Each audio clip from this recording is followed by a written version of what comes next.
우리 다 같이 한번 합독하시겠습니다. 그들이 너에게 대하여 열심히 내는 것은 좋은 뜻이 아니요 오직 너희를 이간시켜 너희로 그들에게 대하여 열심을 내게 하려 함이라. 아멘. 오늘 이 말씀은요 굉장히 중요한 이야기입니다. 이거 오늘 말씀을 여러분들이 들으실 때 혹 제가 어떤 근거를 흔들리려고 하는 것이 아니라 그냥 성경 말씀 있는 거 그대로 지금 오늘 보려고 합니다. 가령 예를 들면은 우리나라 한국교회는 술 먹지 마, 담배 피지 마. 이게 전 세계 교회 가운데 우리 교회가 한국 교회가 가지고 있는 특징입니다. 제가 지금 특징이라고 얘기했습니다. 본질은 아니라는 겁니다. 본질과 특징은 다릅니다. 그런데 언제서부턴가 한국교회는 이 특징을 본질처럼 생각합니다. 너는 예수 믿고 아직까지 담배 못 끊었니? 너는 아직까지 예수 믿고 술 못 끊었니? 그러면 믿음이 없는 것처럼 느껴지는 거예요. 여러분, 성경을 여러분들이 보실 때 이제 여러분 각자가 성경이 뜻하는 것을 우리가 이해하는 건 여러분 각자의 방법이 필요합니다. 그런데 여기에는 약간의 좀 지혜나 지식이 필요한 것도 있습니다. 제가 여러분에게 한번 이렇게 얘기하겠습니다. 사람의 이 목뼈는 7개입니다. 하나, 둘, 셋, 7개가 있어요. 돼지는 몇 개가 될까요? 길이는 몇 개가 될까요? 하면은 돼지는 사람 목에 비해서 이렇게 하니까 몇 개 정도, 길이는 크니까 한 20개 정도 이렇게 생각할 필요 없습니다. 젖먹이 동물들은 무조건 다 7개예요. 그러면은 길이도 7개입니다. 제가 만약에 여러분들에게 사자는 목뼈가 몇 개입니까? 하면은요 7개 되시면 되는 거예요. 곤충은요 무조건 다리가 6개입니다. 그러니까 매미도 6개고 잠자리도 6개고 메뚜기도 6개예요. 무조건 곤충들은요. 그러니까 한 가지를 알면은 다른 걸 응용하듯이 우리가 성경 말씀에 대해서 본질만 알게 된다면은 우리의 신앙은 흔들리지 않고 중심을 잡을 수가 있다는 것입니다. 그런데 문제는 뭐냐면은 한국 교회가 성경, 하나님의 말씀에 대한 어떤 본질을 가르치기 이전에 가장 큰 잘못을 저지르고 있는 것이 무엇이냐면 본질이 아니라 본질로부터 성도들을 멀리 떠나가게 한다는 겁니다. 자, 내가 성경에 대한 본질을 잘 모르지 않습니까? 그러면 이렇게 판단합니다. 우리 교회는 성도가 없어. 다른 교회는 많은데. 제가 여러분들에게 창세기를 할 때 어떻게 했습니까? 방주가 교회라면은 방주로 동물을 보내는 것은 하나님이 하시는 겁니다. 우리가 하는 거 아니에요. 만약에 우리가 한다면 나가서 전도해야죠. 부침개 부치고 커피 만들고 우리 교회 오세요 막 그래야 되지 않겠습니까? 그런데 성경 어디에도 그건 없습니다. 성경은요 우리에게 가르치는 것이 한 사람을 보내든 7사람을 보내든 그것은 하나님께서 하시는 거고 우리는 양육하는 건데 제가 여러분들에게 예수 잘 믿으세요. 그럼 여러분들 잘 믿어집니까? 안 되죠. 삶으로 보여주는 것입니다. 이것이 바로 성경이 이야기하는 땅끝까지 이르러 내 증인이 되라는 것입니다. 세상에서 최초로 이방인을 위한 교회는 안디옥 교회인데 이 교회를 세운 사람 이름은 모릅니다. 그들의 직업도 뭔지도 몰라요. 알고 있음에도 불구하고 그들의 이름을 내세우지 않습니다. 제가 계속해서 지금 본질에 대한 이야기를 드리는 겁니다. 내가 만약에 성경에 대한 본질을 알게 된다면 나가서 어디에 있든 나는 하나님의 말씀대로 살아갈 수밖에 없습니다. 본질을 아는 사람들은요. 그런데 본질을 알지 못하는 사람들은 어떻게 되는가? 문제가 굉장히 심각하게 됩니다. 오늘 이 말씀을 보면은 바울은 갈라디아 교회를 세웠습니다. 개척을 한 겁니다. 그런데 갈라디아 교회를 만들고 난 다음에 바울하고 갈라디아 교회 교인들하고 이 관계가 얼마나 깊었으면은 갈라디아 교회 교인들은 바울의 연약함 문제가 되지 않았습니다. 오히려 갈라디아 교회 교인들은 뭐라고 얘기했냐면은 만약에 바울 목사님이 사역하는 데 있어서 필요하다면은 내 눈도 빼서 줄 수 있습니다. 이 정도였어요. 내 모든 걸 다 줄 수 있습니다. 집문서, 내 간, 내 눈 다 뽑아서 줄 수도 있습니다. 이 정도예요. 그런데 우리가 19절 말씀 한번 다 같이 합독하도록 하시겠습니다. 나의 자녀들아 너희 속에 그리스도의 형상을 이루기까지 다시 너희를 위하여 세상을 소원하노라. 다시란 말이 있습니다. 이게 뭐냐면요, 갈라디아 교회 교인들을 위해 바울은 해산하는 수고를 마다하지 않았고 다시금 복음 안에서 해산의 수고도 마다하지 않겠다. 다시라는 단어. 이게 뭐냐면은 갈라디아 교회를 설립하고 난 다음에 바울이 선교 여행을 떠났습니다. 사도 바울이 1차 선교, 2차 선교, 3차 선교하지 않습니까? 그러니까 바울이 떠나다 보니까 바울이 없었던 시간, 한마디로 얘기해서 바울의 공백 기간이 너무나도 길었던 것입니다. 그러니까 사도 바울이 없을 동안에 복음에 대해서 어떻게 했는가? 유태인들이 와서 바울의 빈자리를 채워가면서 그들에게 이야기를 해준 거예요. 바울 대신에 제사는 이렇게 지내야 돼. 예배는 이렇게 지내야 돼. 절기라는 것이 있지 않습니까? 부활절 절기, 또 성탄절 절기. 우리는 지금 그렇지만은 옛날에는 그렇게 하지 않았고 이제 다른 거 됐죠. 7.7절 절기라든지 이런 식으로 해갖고 이 절기라든지 이 종교 의식에 대해서 많이 가르쳐 준 겁니다. 너희들은 꼭 11절을 해야 돼. 주일 성수 꼭 지켜야 돼. 저녁에 모여갖고서 합심 기도해야 돼. 중보 기도해야 돼. 오늘날 보면은 교회의 조직과 제도, 훈련 프로그램, 또 신학과 교리 등 이걸 많이 가르쳤거든요. 지금 그거를 이야기하는 겁니다. 그러다 보니까 한국교회가 오늘 갈라디아 4장 말씀처럼 잘 포장해 놨습니다. 교육과 훈련 프로그램을. 그래서 사람을 보낼 땐 큰 교회를 보내야 돼요. 거기 가면 시스템이 잘 돼 있어.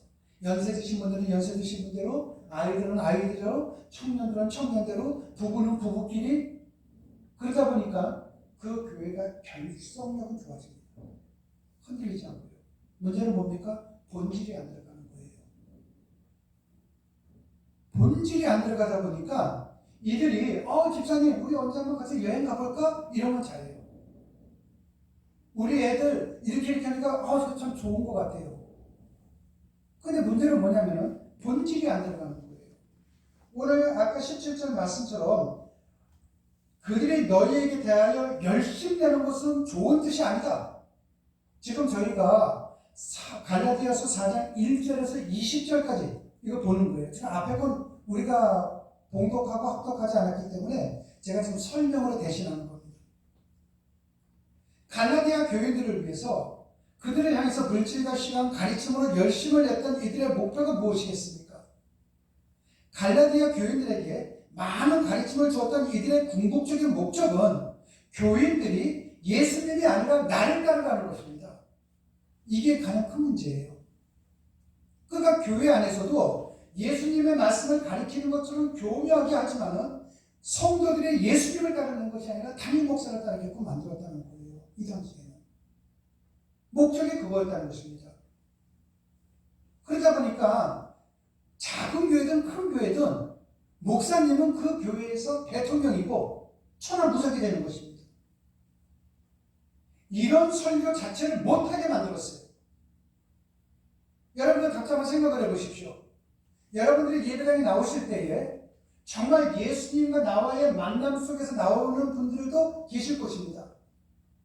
그런데 예배당에 나올 때 사모님 눈치 어떻게 보지? 목사님 눈치 어떻게 보지? 내가 이거 했으니까 사모님이 나를 좀 보겠지? 목사님이 이렇게 보겠지? 사람이 우선될 때가 많다는 겁니다. 그 경우는 뭐가 됐냐면은 갈라디아서 4장 말씀대로 우리는 본질을 놓쳤다는 것입니다. 여러분, 우리는 죄를 졌습니다. 손이 더러우면은 물과 비누를 갖고 깨끗하게 씻듯이 우리가 가지고 있는 죄에 대한 모든 것을 깨끗하게 씻기 위해서는 예수 그리스도의 십자가의 보혈 외에는 없습니다. 그런데 태초에 말씀이 계시니라 이 말씀이 예수님이라고 했습니다. 한마디로 얘기해서 우리가 본질을 찾아가는 것은 예수님이고 그 예수님에 대해서 우리가 본질로 가까이 들어갈 수 있도록 인도해주는 이정표의 역할을 하는 것은 말씀이에요. 말씀 위주로 해가지고선 내가 변화를 받는 것이고, 말씀을 내 인생의 이정표로 삼는 것이고, 내가 말씀대로 살아감으로 인해서 땅 끝까지 이르러 주님의 증인이 되는 삶을 살아야 되는데, 많은 사람들이 교회에서 가리키는 어떠한 프로그램에 의해서 다루어지는 것이 많다는 것입니다. 그러다 보니까 어떻게 되겠습니까? 우리가 오랫동안 신앙생활을 하는데도 불구하고 확신이 안 쓰는 거죠. 여러분, 정말 세계에서 제일 큰 교회 목사님이나 세계에서 제일 작은 교회 목사님이나 어떤 목사님이든 사람이죠. 신이 아니라 사람입니다. 그 사람과 내가 아무리 내가 돈독한 관계를 가지고 있다 할지라도 그 돈독한 관계는 필요하지만은 궁극적인 문제는 사람에서는 답이 없다는 거예요. 하나님께서 해주신다는 거죠.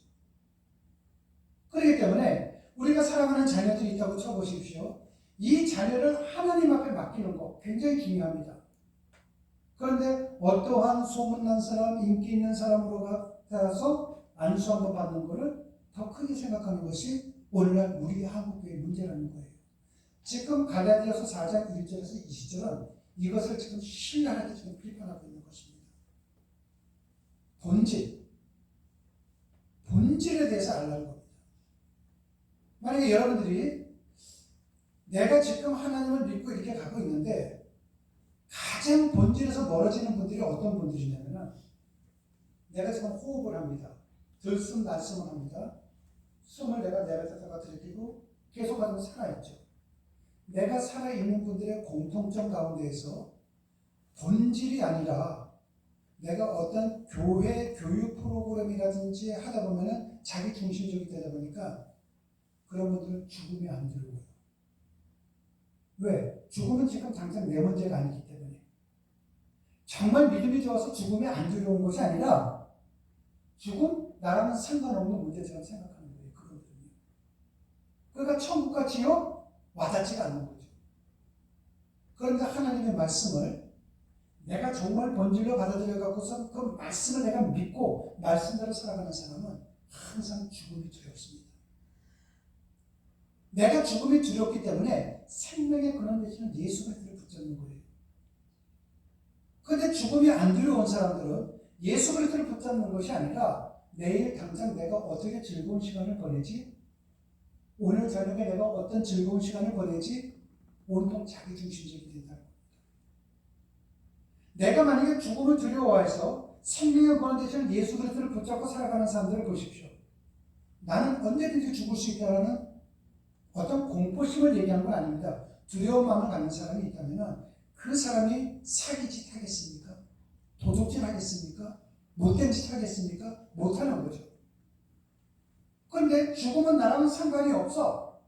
나는 죽음도 생각 안 하고 살아. 이런 분들은 어떻습니까?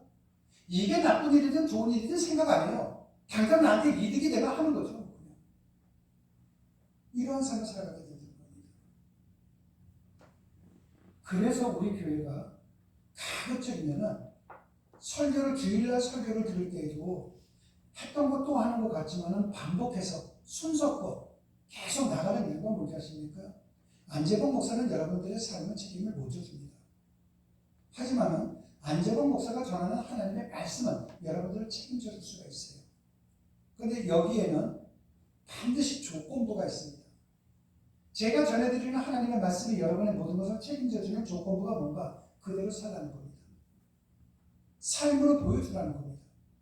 그때 하나님께서는 책임져 주신다는 겁니다. 저는 여러분들 모두다가 한국교회의 특징과 본질을 구별할 줄 아는 현명한 그리스도인들이 되기를 원합니다. 오늘 이 시간 이후서부터 어떤 교회의 제도라든지 교육 프로그램이라든지 이것이 아니라 하나님의 말씀만이 나의 모든 것을 책임져 준다는 마음을 가지시고 그 말씀이 이끄는 대로 삶을 살아가는 여러분 모두가 되시기를 주님의 이름으로 축원합니다. 기도하시겠습니다. 하나님 아버지, 430년 동안 이집트에서 노예살이를 했던 그 이스라엘 백성들이 있었습니다. 하나님께서는 그 노예살이를 종료하게 하시고 적과 꿀이 흐르는 가나안으로 이끌어 가시던 하나님이셨습니다. 그런데 그 하나님을 믿지 못해서 이스라엘 백성들은 손수 만든 금 송아지를 향해 그 송아지가 하나님이라고 찬양을 했습니다. 갈라디아 교인들은 수많은 종교 제의와 헛된 가르침을 하나님으로 대체하면서 따라갔습니다. 하나님 아버지, 이들 안에서 우리의 모습을 발견하게 됩니다. 수많은 교리와 신학 지식, 신앙 체험과 교회 제도가 우리의 목표가 되지 않도록 도와주시옵소서. 오직 복음만이 우리의 목표가 되기를 소망합니다. 그 소망의 길을 걸어갈 수 있도록 성령께서 붙들어 주시옵소서.